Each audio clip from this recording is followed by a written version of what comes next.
Coming up on Secrets of the Dead, captured slaves mutiny and risk their lives for freedom. The slaves planned for a long time to become masters of the ship. Our aim was to go back to our own country. But the slave traders are determined to save their ship.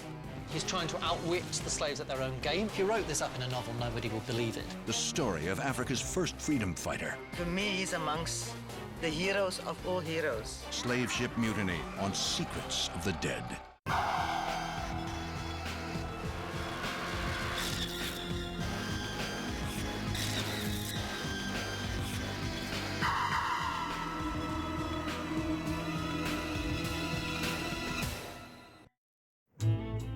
Hidden in these tattered books is a story about one man's fight for freedom.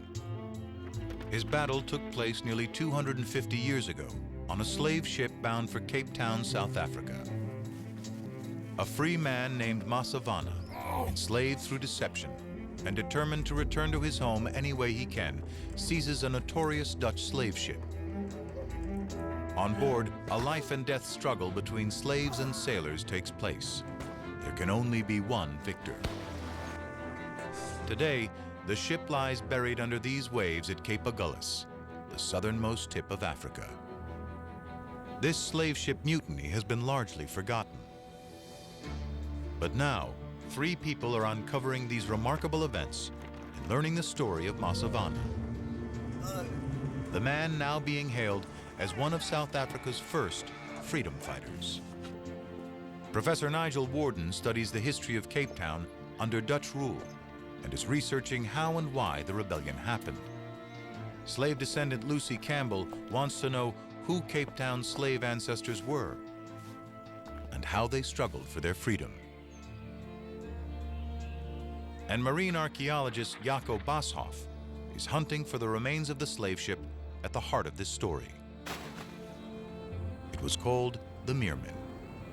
It sailed from Madagascar in January 1766 with more than 140 enslaved people aboard. This would be its final voyage.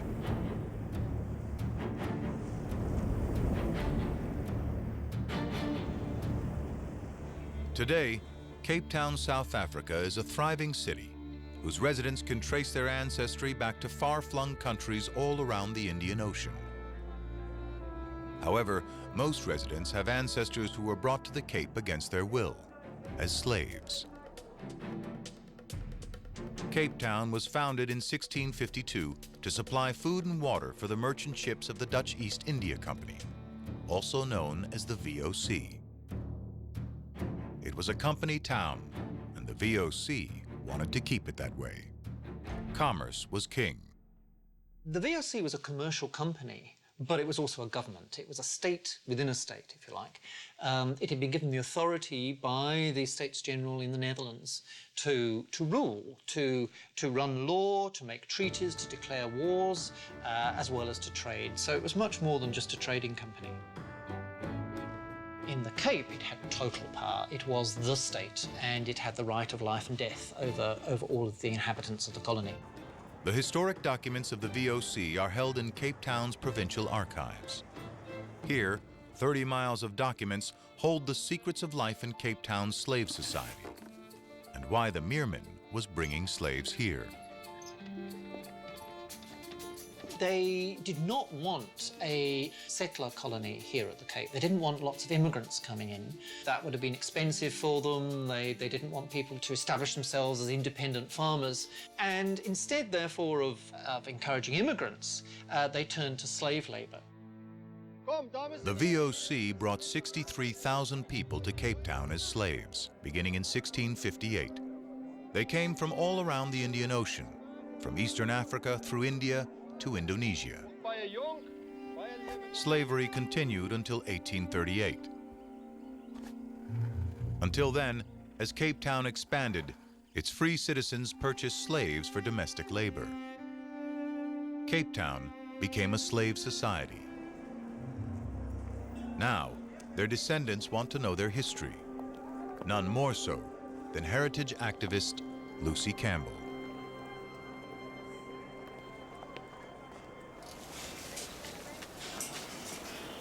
When slaves came to the Cape, their names were changed. If it was a name like Sangora or Masavana, and they arrived in Cape Town, say on February 15th or September, they would have been named September, the month when they arrived. Just like to indicate to you, there is September. Look at all these names. Thousands of them, thousands of them. Look at all the Februaries you see here. All these are names of slaves that were brought to the Cape. A lot of the people in Cape Town, I would say even the majority of the people in Cape Town, are slave descendants, whether they are white, whether they are black, or whether they are so-called colored.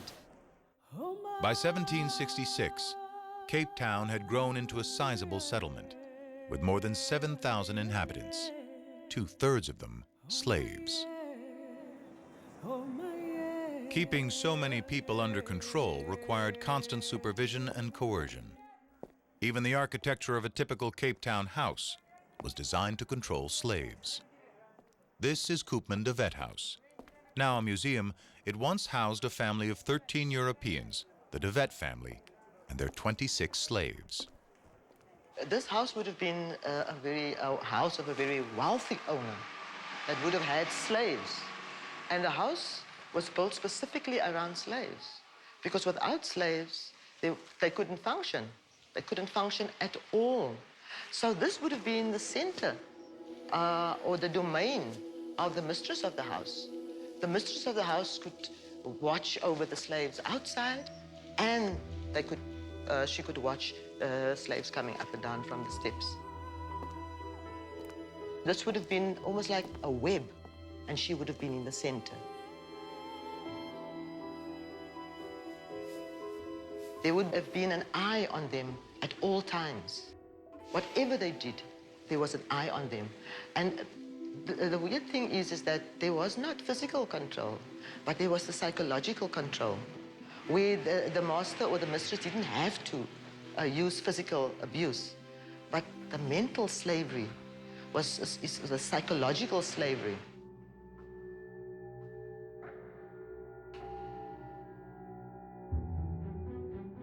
A slave was at the mercy of the master at all times. A master could ask anything of that slave. Brush my shoes, put on my shirt, carry this, carry that, come lay with me. They could basically ask for anything because the master owned that slave. That slave was a commodity. The slave ship Meermin transported this commodity. Its sailors would give their tribal kings guns and gunpowder in exchange for people. On January 20th, 1766, the ship sets sail from Betispoka Bay in western Madagascar. Its heading is for Cape Town.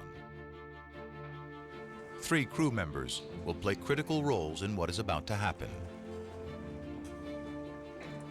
Gerrit Muller is the ship's captain. This is his first time running a slave ship. Chief Merchant Johann Krause is in charge of the VOC's cargo of slaves. Krause has been on slave journeys to Madagascar before, and so has his assistant, Olaf Ley.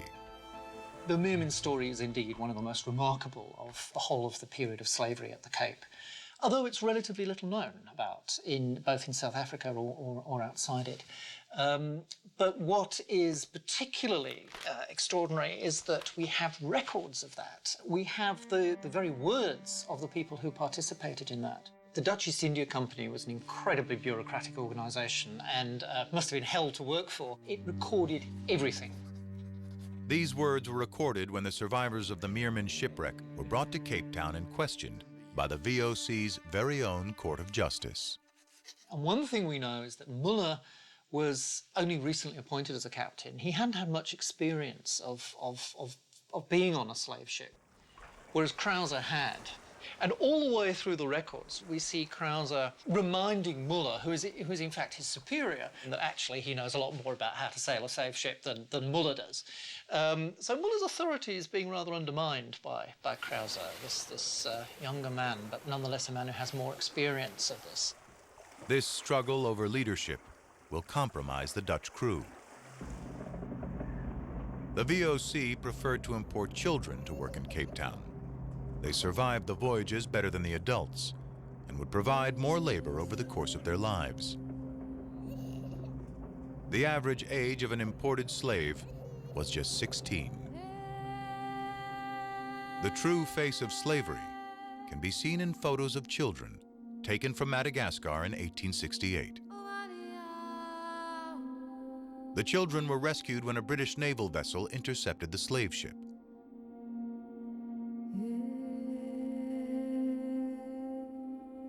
The photos have attracted the attention of South Africa's leading human rights advocate, Archbishop Desmond Tutu. They remind one so very much of pictures out of the Holocaust, bells and things of that sort. We are showing our inhumanity to one another. We have bandied about that word, slavery, not always aware of just how inhumane the conditions were. Beginning in the 15th century, slave ships took more than 12 million people out of Africa. The vast majority went to the Americas. These ships are the research subject of marine archaeologist Jaco Boshoff. If he can find the Meermin, it will be one of only a few such vessels discovered. The important thing about it is that she was a slave vessel, and then the fact that there was a rebellion on board, and that's the main reason why she got wrecked. Also, we do not know too much about these vessels that the Dutch East India Company used at the Cape for slavery. This coastline is called the Graveyard of Shipwrecks. More than 200 boats lie buried here. The lack of oxygen under the seabed should preserve the Meermin wreck. But where is it? We know that the Meermin does not have a lot of material left on it because a lot of it was taken off at the time when she wrecked. So it is a bit like finding a needle in a haystack underwater and under sand. The most effective way to find it is by locating any iron-based artifacts that went down with the wooden ship. This crop duster is equipped with highly sensitive magnetometry sensors, which can penetrate through ocean water and beach sand.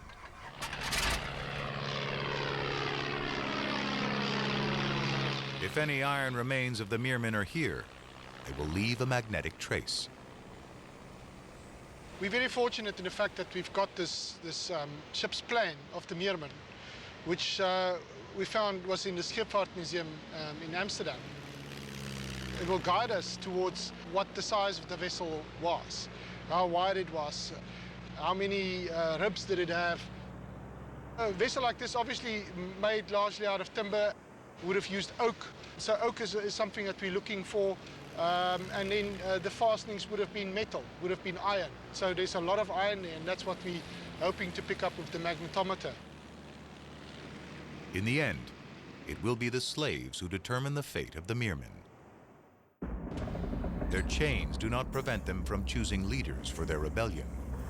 Even before the ship sets sail, one man leads an escape attempt, but fails.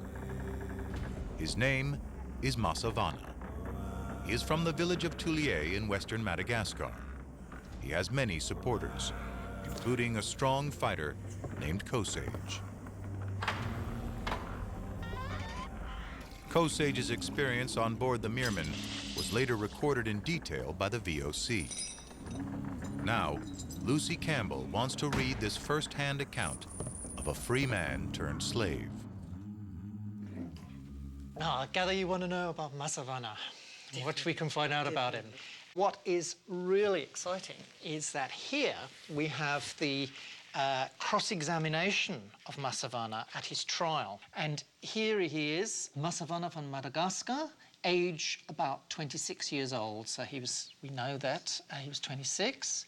And he's asked questions about what happened on board the ship, but also he gives details about how he came to be sold as a slave.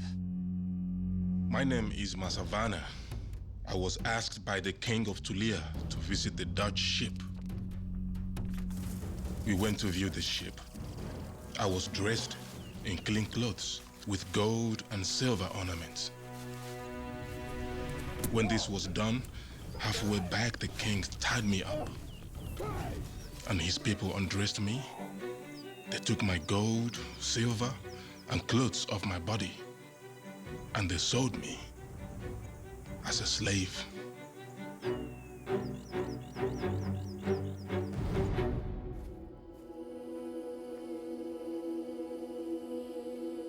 Scattered around Cape Town are the remains of old slave lodges, where the memories of the city's slave history can still be experienced.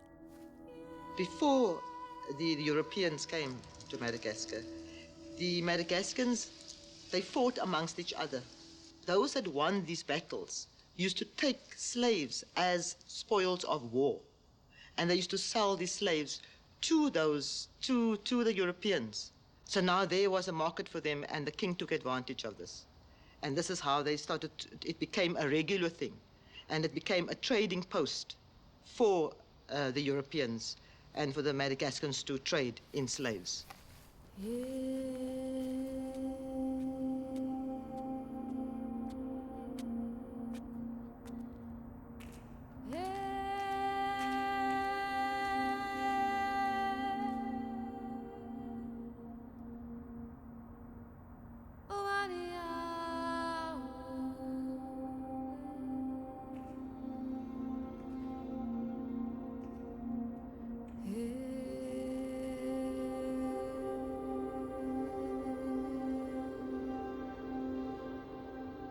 Most of the slaves purchased by the VOC would remain the property of the company.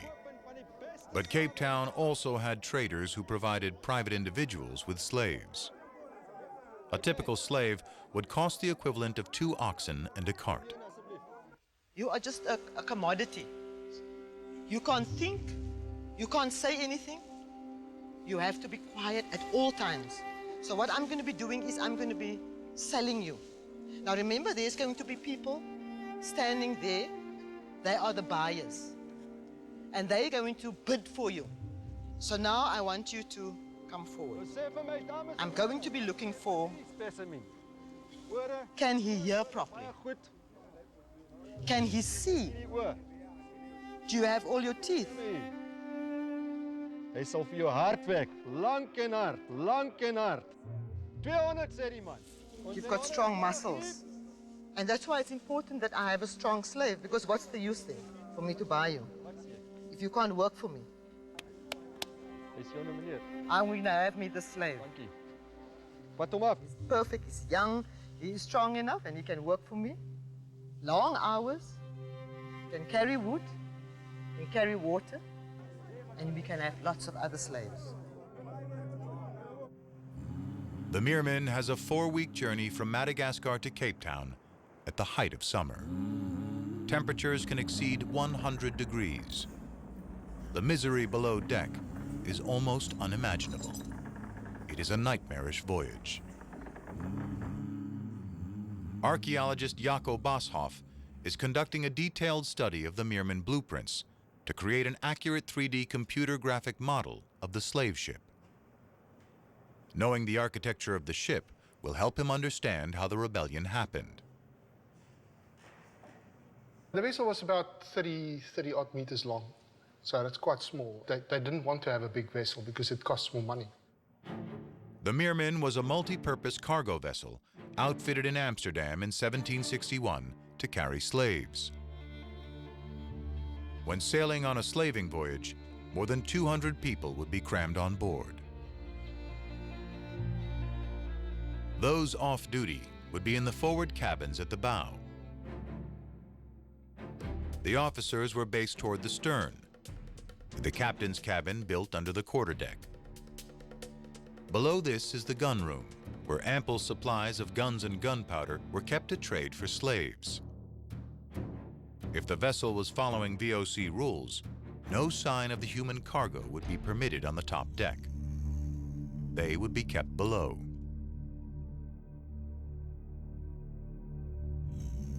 They were expected to remain here for the course of the month-long journey. These people would be shackled up in the slave deck. So we'd have rows of people, two, shackled, and they would often have one long chain running the whole length to get as many slaves in as possible. You can remember, in the 18th century, there was no human rights. The human rights didn't exist. There would be little light, All the gun hatches are sealed up to prevent slaves from escaping. Only 2 small portals provide ventilation for the slaves. In fact, some of these vessels, you couldn't light a candle because the air was so stuffy and rotten.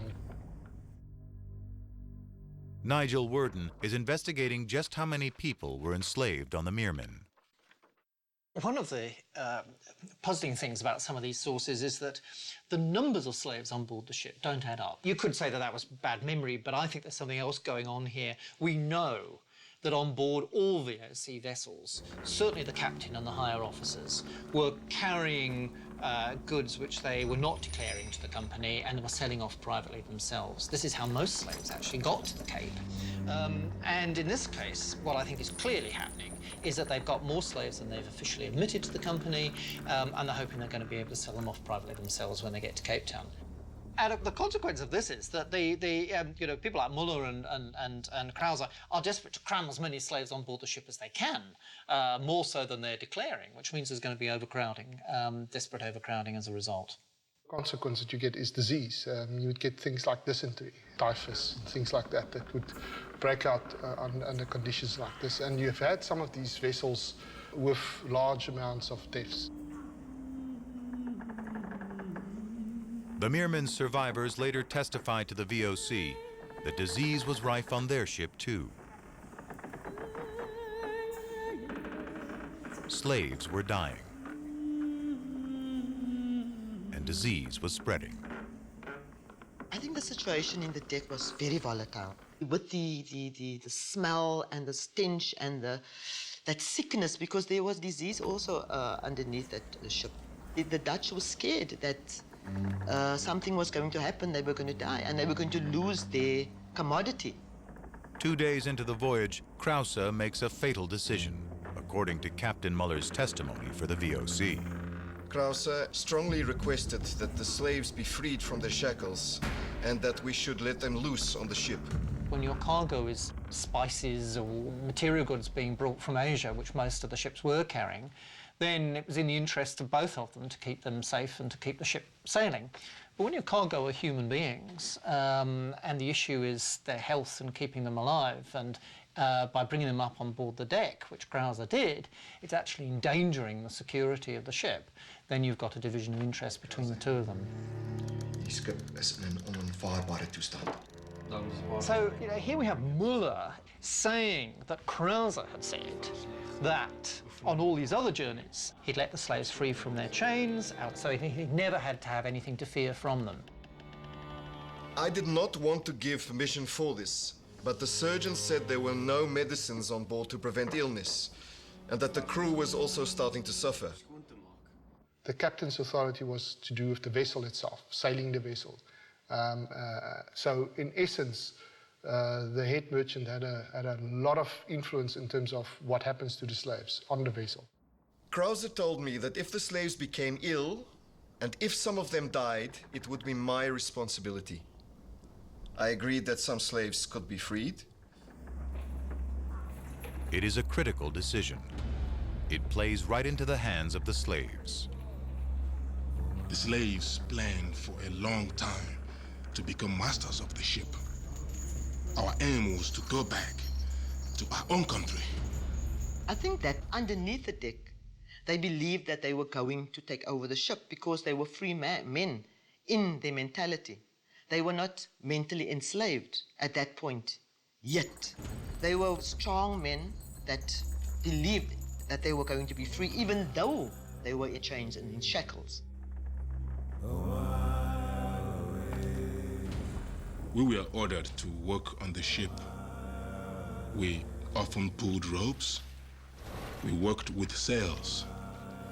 Putting the slaves to work makes the journey easier for the sailors, something they could get used to.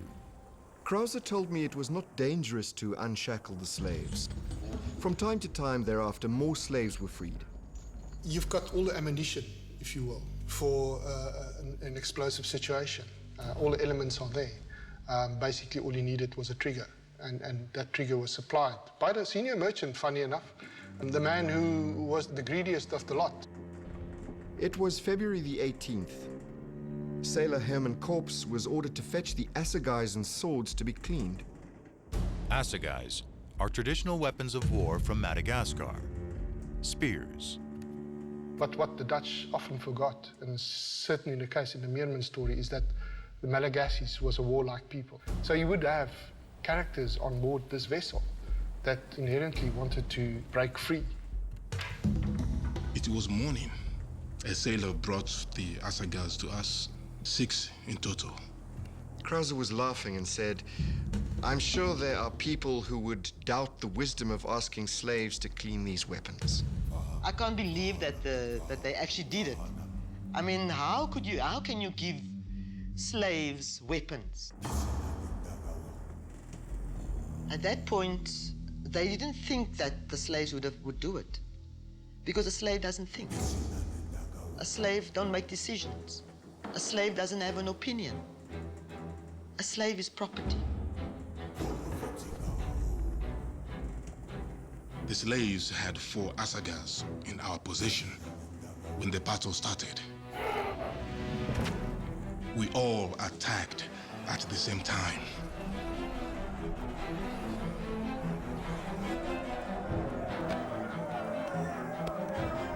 Suddenly I heard screaming and groaning of some of the crew.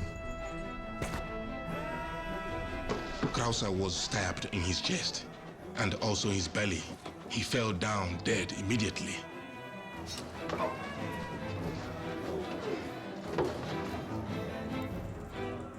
Several sailors fled into the main top. 3 of them were thrown overboard. Then they started running to the cabin. I was then stabbed on my left side. I received another 2 stabs in my back. All these wounds were inflicted on me by Masavana. The captain isn't safe in his cabin. The slaves could break through the door at any moment. So he climbs out the port window and slides down the rudder to the gunroom. Up on deck, the slaves take possession of the muskets. We decided to do everything possible to become masters of the ship, even if we had to stay at the sea a long time. Madagascar!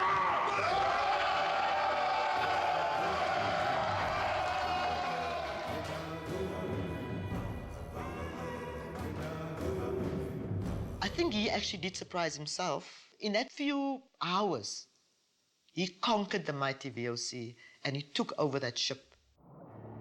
30 sailors are killed in the uprising, stabbed, shot, or thrown overboard.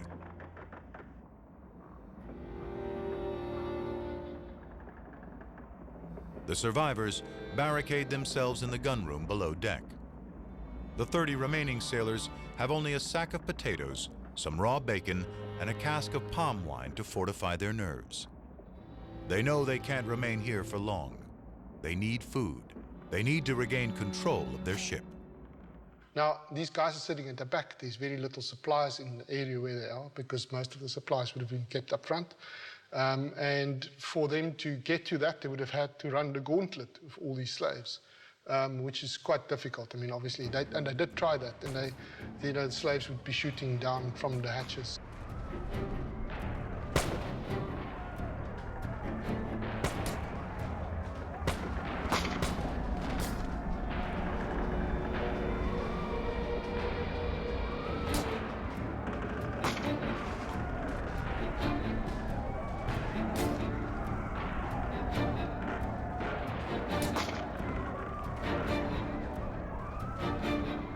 Okay, so now you had the slaves in control, but they weren't quite fully in control. The reason being that they were now in charge of a machine that they didn't know how to operate.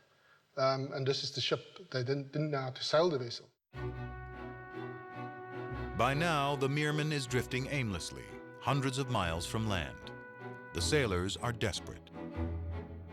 The ship's mate brought up a barrel containing 25 pounds of gunpowder.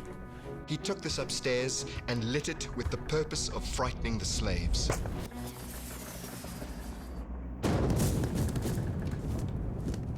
The plan fails, but it does get the slaves' attention. A female slave was asked to tell them that the sailors would blow up the whole deck with all the slaves if they would not surrender themselves and to offer them a peace proposal. The slaves agreed and asked to see me. Olaf Ley is able to speak to the slaves in their native tongue.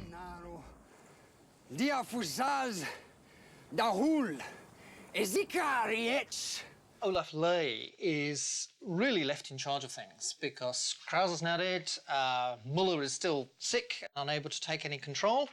And Madagascar. They told me they should be taken back to their own country and to throw the gunpowder overboard. Ley told the slaves that we would not throw the gunpowder overboard, but we would take the slaves back to their own country, Madagascar. In this manner, peace was made. Het zal echt wees. Ons te contract.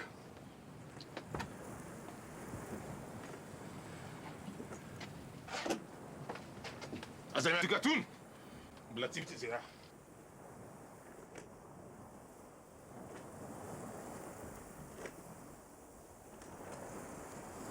A deal is made. But Olaf Ley and his captain plan on having the last laugh.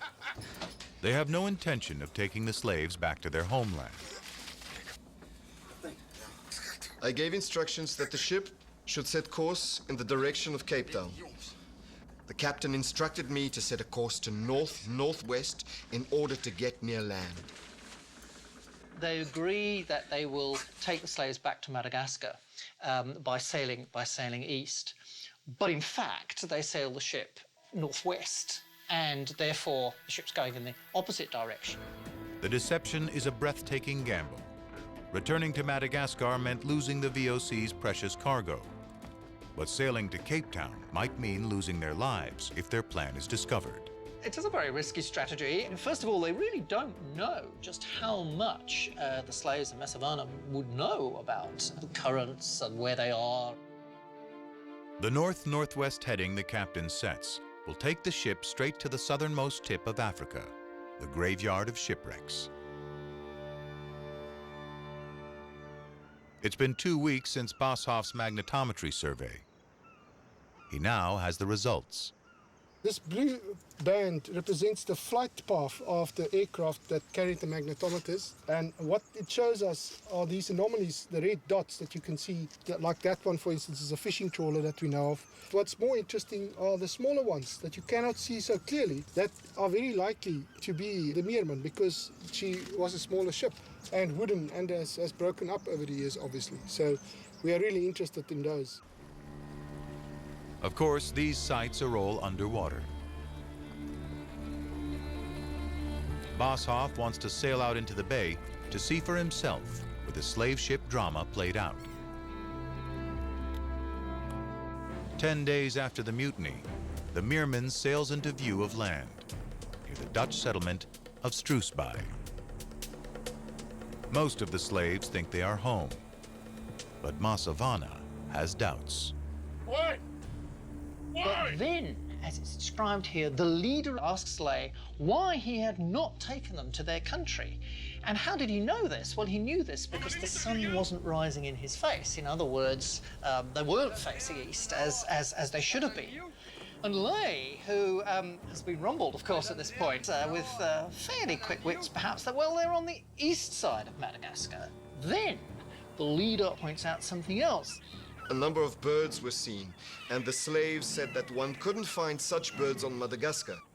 And Ley then comes up with this answer. Well, these are the kinds of birds that are found on small islands lying off the coast of Madagascar and were typical of the ones which wouldn't have been founded on the west coast. I think there's no doubt that if we put ourselves, or try to put ourselves, in the minds of the slaves and of Masavana, they might have realised that, or suspected that something's gone wrong here. But on the other hand, at last they're seeing land and they're hoping against hope that freedom is going to be theirs at last. One could probably think of the Malagasys on the ship, thinking that this might be Madagascar, an excitement. You know, finally, after so many days, getting off the stinking tub. And being excited, and you have the sailors, in the other sense, also being excited, but for a different reason, because they know they're at the Cape Agulhas, and they know that salvation is at hand for them. Dropping anchor a mile offshore, the beleaguered Meermin will now draw a new group of characters into its story. Local farmers notice the ship's flag is not flying, a sign of distress.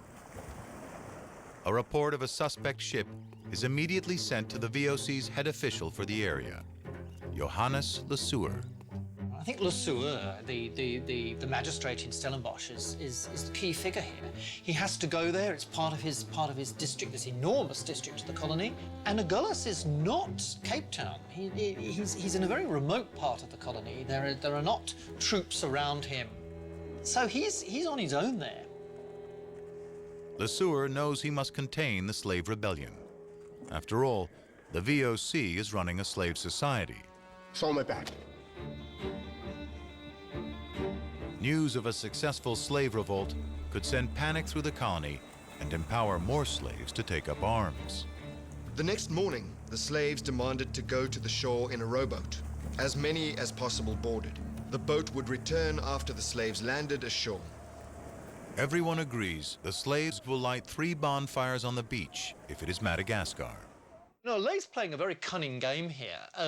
He's trying to outwit the slaves at their own game, as it were. But, of course, he's a very desperate man because he knows that once those slaves get ashore and discover they're not in Madagascar, and if they get back to the ship and can report that back to Massavana and the others, all hell is going to break loose and they're going to have their throats cut. By the time the Malagasy arrive on shore, the local farmers are waiting. They have formed a militia.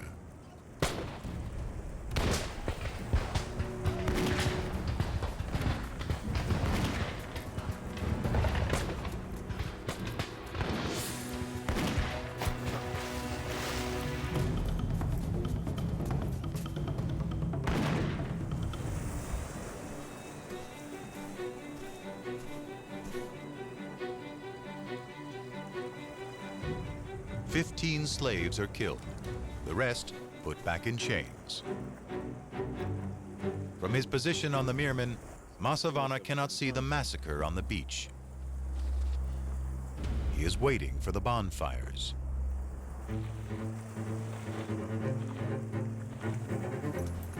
Johannes Lesueur arrives in Struisbaai 2 days after the Meermin was spotted. He quickly takes charge of the situation on shore.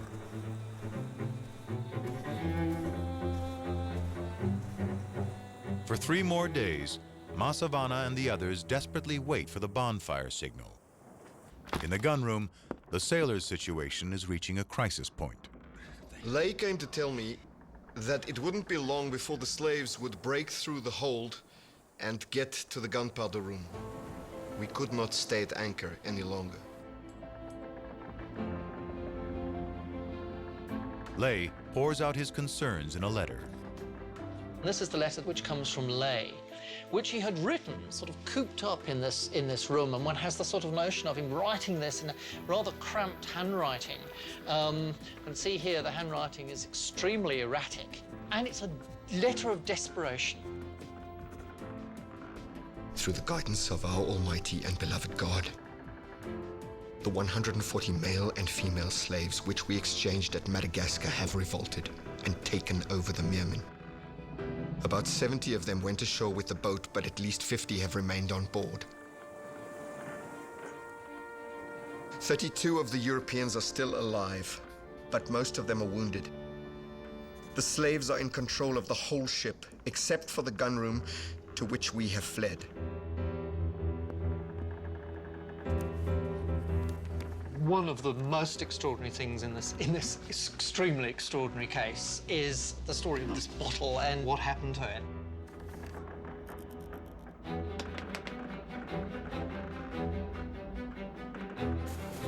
We are scared the slaves may attack and kill us at any moment. We continually pray to our Lord for his mercy and that he may rescue us from our miserable plight. This is a man who is facing the fact that he's about to meet his maker. He believes he's going to die. And his only hope is to be able to hope that by throwing the bottle overboard, somebody's going to find it and the authorities are going to come to their rescue.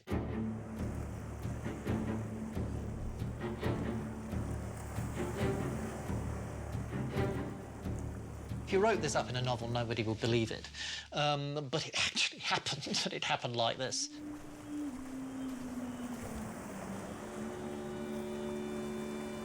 And what happens? This bottle is found by a coy woman who is out on the shore. She takes it to the authorities, and who's the authority? It just happens to be the Landrost of Stellenbosch who's there. Although we trust in the Lord to save us, we kindly request the finder of this letter to light 3 fires on the beach and stand guard at these behind the dunes, should the ship run aground, so that the slaves may not become aware that this is a Christian country. They will certainly kill us if they establish that we made them believe that this is their country. In the name of the Lord, we remain your obedient servant, Olaf Ley. So de Soor's in a real dilemma. He's got to decide what to do. You know, either way, he's taking a big risk, and he's taking a risk for, in the one case, perhaps the future of the colony, one might say. Certainly the dangers of slaves running amok on land. On the other hand, he runs the risk of losing the cargo, losing the ship. And I suspect as a result he would have lost his job, and probably a great deal more as well. So in the end, what does he decide to do? He takes the risk. He'll light the fires.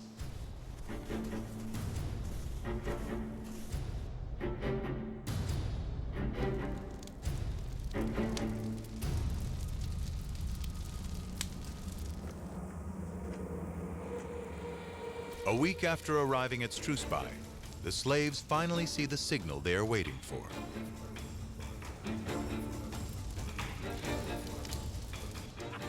Madagascar!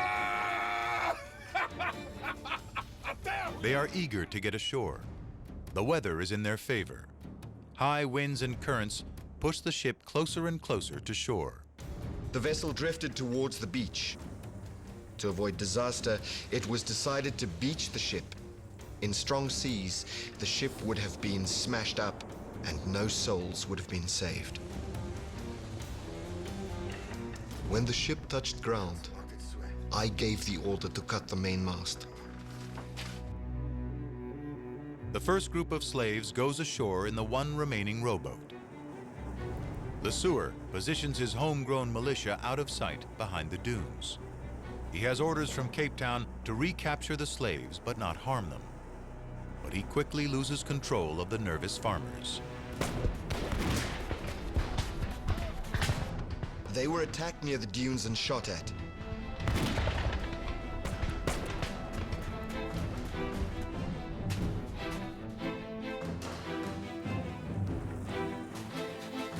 Finally, Masavana and his countrymen realize they've been deceived.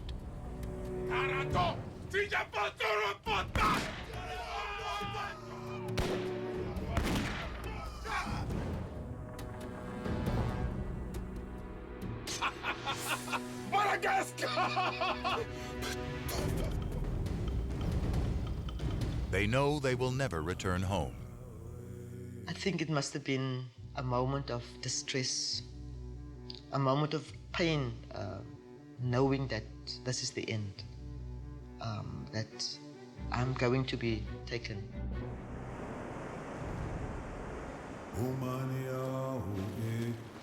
19 days after taking over the Meermin, Masavana and his countrymen give up their struggle.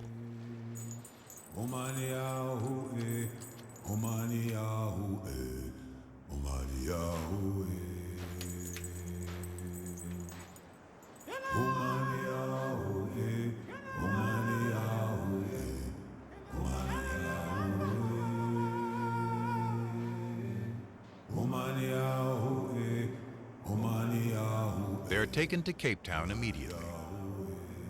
The Meermin is left behind to sink into the ocean. Furious about their financial loss, the VOC Court of Justice puts both the slave leaders and the sailors on trial. The VOC has a severe punishment for any slave who attacks his master: death by impalement on a stake.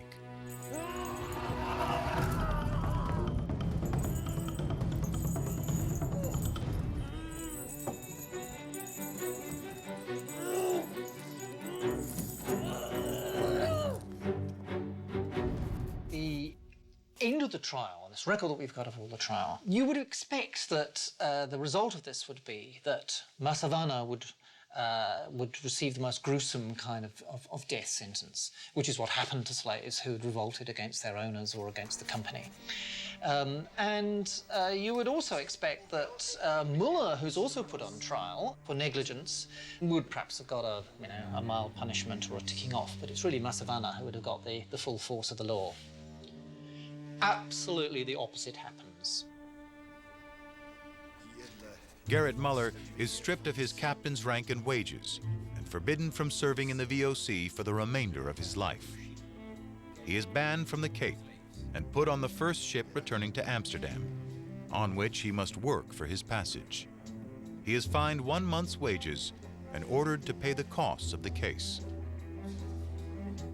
And despite all his efforts, Olaf Ley is also fired from the VOC. As assistant chief merchant, he was expected to have obeyed company rules. All through the trial, Masavana denies some of the key things that he's been accused of. I get the sense of him as a very forceful man. Look at these answers he gives to some of the questions. You know, it's sort of, is it not the case that you had planned to do this and to attack the Europeans? No! Exclamation mark. You know, he's forceful on this. Defiant, exactly. It's not possible for the court to have enough definitive evidence to be able to execute him.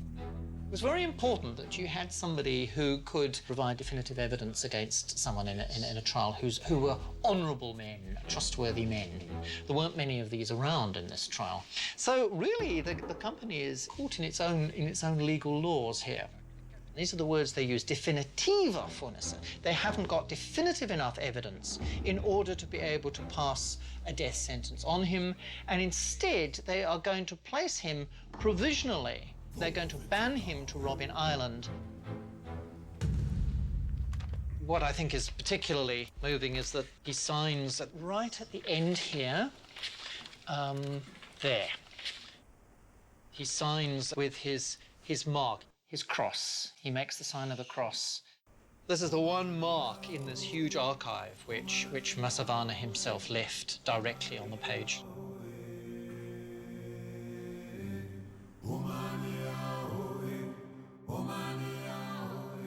Masavana's story doesn't end here.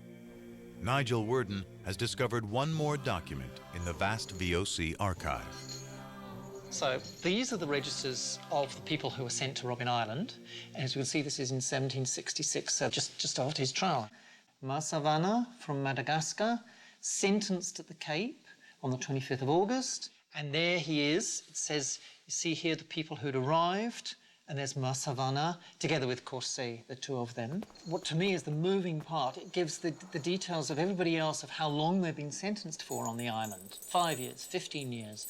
But for Masavana and Corset, it says, put on the island until further instructions. So they're dumped there at the mercy of the court to decide how long they're going to stay there. There's no termination to this. In our country, if somebody kills a person, the king will find the murderer. I am an imprisoned man and only a slave.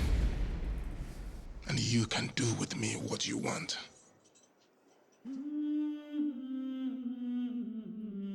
For centuries, Robben Island was used to imprison troublesome rebel leaders, including its most famous resident, Nelson Mandela. Masavana was in good company. And then 4 years later, we get the news here that Masavana has died on the 20th of December, 1769. Just over 3 years he lived on the island and then died as a company slave. Robben Island was where people were sent to be forgotten. But Masavana's memory as a freedom fighter lives on. It does show people that the resistance to oppression is not a new thing. It's part of history. It's what keeps Boshoff searching for the wreck of the Meermin. Someone asked a famous mountaineer at one stage, why do you climb mountains? And he said, it's because it's there. And I think it's in a sense similar. I think the wreck is there. We need to find it. He is now ready to begin the next phase of the Meermin story, to find the wreck itself. As for the VOC, it went bankrupt in 1798 due to rampant corruption. For Lucy Campbell, Masavana's mutiny was a triumph. He never made it home, but he did destroy the slave ship Meermin. The fact that that boat, the Meermin, will never ever sail again, for me is a celebration. That they will never carry human cargo. That the Meermin is a wreck. Masavana's co-leader Kosage survived 20 years here. Both men are buried on Robben Island. I would like to believe he is here, but there is so many unmarked graves. It could be anyone. But for me, the memory of Masavana will always live on, because I have gotten to know Masavana. And this memory I will carry over from generation to generation. For me, he is here somewhere. And for me, he's amongst the heroes of all heroes.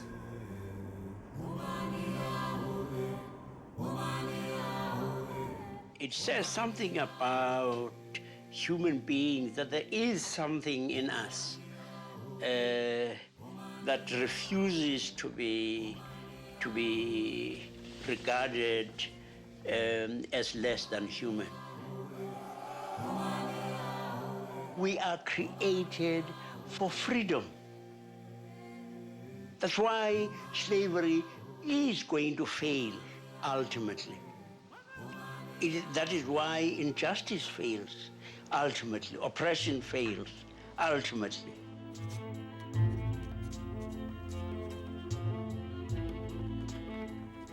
Masavana was just one of tens of thousands of enslaved people whose lives were recorded in this vast archive.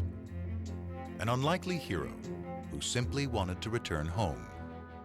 He is now remembered for his fight for freedom.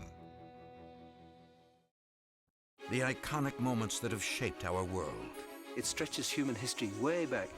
The fine line between fiction and fact. That legend just doesn't stand up against reality. Discoveries that bring the dead back to life. Forensics that create clarity from chaos.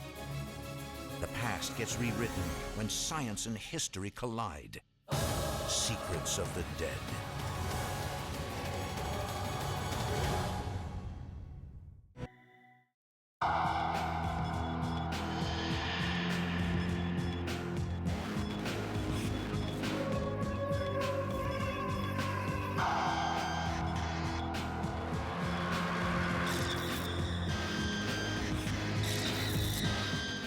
The Secrets of the Dead investigation continues online. For more in-depth analysis and streaming video of this and other episodes, visit pbs.org. This Secrets of the Dead episode is available on DVD for $24.99 plus shipping. To order, call 1-800-336-1917.